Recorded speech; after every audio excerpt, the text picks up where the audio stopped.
Konon kabarnya bahwa ketika seseorang sudah menjadi artis atau aktor di Indonesia, maka target selanjutnya adalah goes internasional, supaya terkenal di mana-mana, supaya dia diakui oleh di mana-mana dan di dunia ini ya.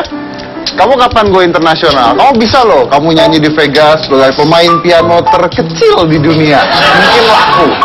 Ada sirkus de la Zole yang orang-orang itu semua, kamu bisa main di sana. Mereka butuh, ketika mereka main, mereka butuh yang suaranya doang kedengaran, orangnya nggak ada.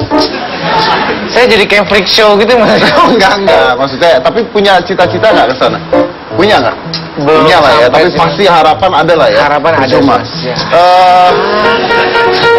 Kita lihat dulu, ini adalah cuplikan sebuah film yang nanti pemainnya akan kita undang di sini. This is Fast and Furious 6, silakan. It wasn't that hard to find you, Toretto.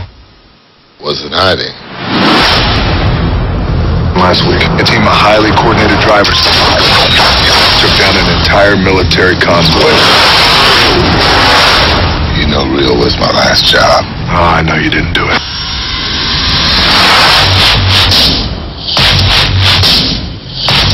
You got the best crew in the world standing right in front of you. Give them a reason to stay. Our target's Owen Shaw, former Spec Ops soldier. For years, they've been running jobs in Europe, but it's the most recent job that graduated them to a whole new level. Family whole again. I can reach out to be the life and I can't slow down. You gotta let it get so I can't stop.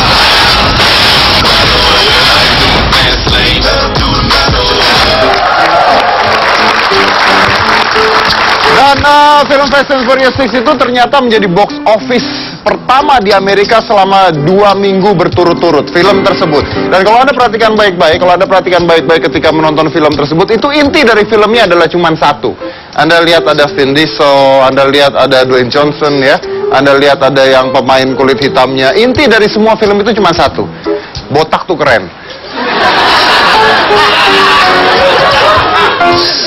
Lu bayangin Vin Diesel gondrong kayak apa coba? Jelek kan? Iya makanya, itu intinya cuma itu. Tapi kita akan memanggil, ini salah satu pemainnya, ternyata pemainnya dari Indonesia. Siapa yang tidak tahu, ini adalah Joe Taslim.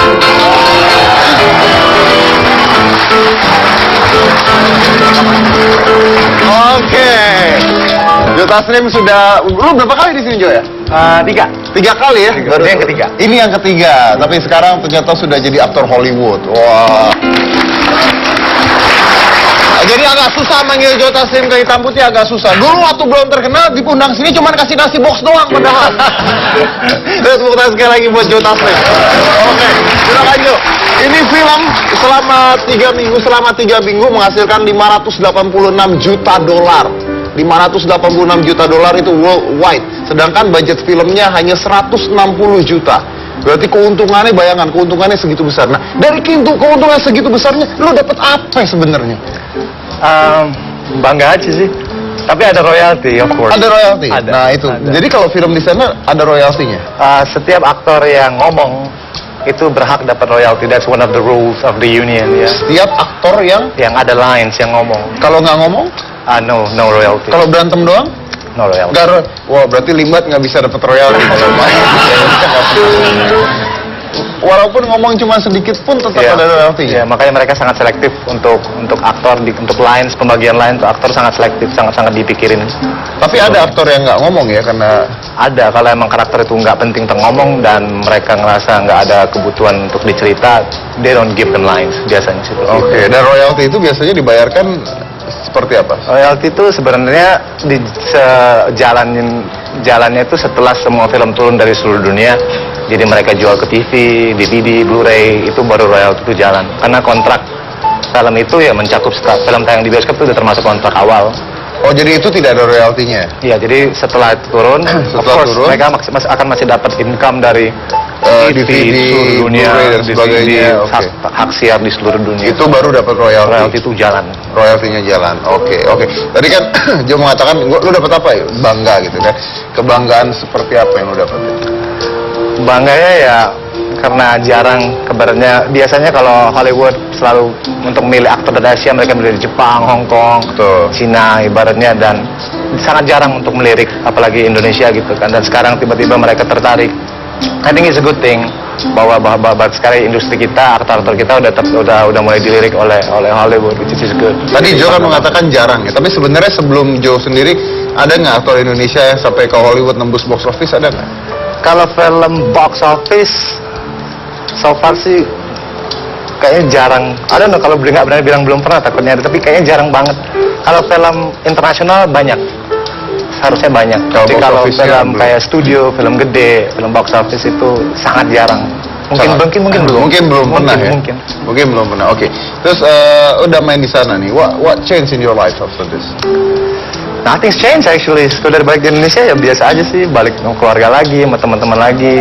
And then sekarang malah jadi tanggung jawab untuk kedepannya gimana untuk lebih baik. Gimana sekarang orang, gives everybody hope kan untuk okay, I want to see you in different movie. Jadi ada tanggung jawab, ada harus lebih baik. Secara fans gimana? Mungkin pasti bertambah ya. Fans ya udah lumayan. Apa ya what they say kalau ketemu lu ngapain gitu? Misalnya Foto. "Woi, foto. Iya, pasti foto. Ya bisa foto-foto dong, kadang-kadang ya.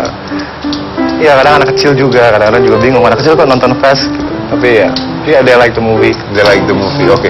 Apa yang paling sulit ketika lu ada di sana? Maksudnya seperti apa sih aslinya mereka tuh?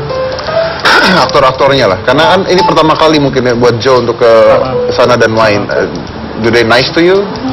Really nice. Really nice. Really nice. Jadi sebenarnya sangat-sangat dibantu oleh The Raid kan. Jadi I think hampir semua industri di Amerika, filmmaker, casting director itu rata-rata mungkin udah nonton The Raid semua.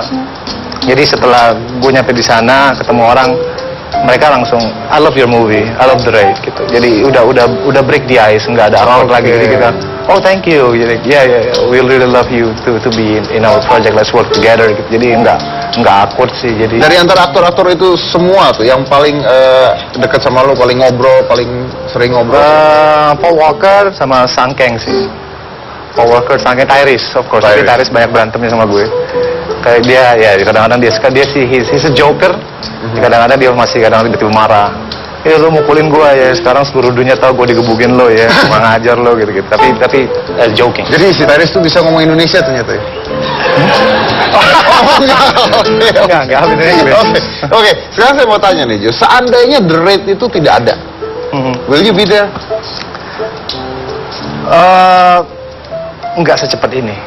Tidak secepat ini. I mean like pasti butuh kerja keras yang banyak. Tapi apakah memang mimpi Joe untuk gua satu saat harus main di Hollywood, atau ini sebuah kebetulan ketika The Raid meledak dan you got the chance untuk ada di Hollywood? Sebagai seorang aktor di Indonesia, tentu aja sih pengen setinggi-tingginya, sejauh-jauhnya untuk berkarya sih. Tapi ya setelah The Raid keluar, semua pintu kebuka. Semua pintu kebuka. Mereka ngelihat talenta yang ada di The Raid dan mereka kebetulan dan saya sangat beruntung dipilih. Which is semuanya jadi sempat di Deadline, Hollywood Deadline, www.deadline.com sempat bilang Joe Taslim in a fast lane gitu. In a fast lane. Sebenarnya untuk masuk ke industri film sebesar sulit. Tapi lu bisa ya? Biasanya harus dari TV dulu, extra supporting baru bisa ke. But you can do it. Tapi setelah The Raid dibantu banget oleh The Raid. Oke, kita lanjut lagi, nanti jangan mana-mana, tetap di Hitam Putih.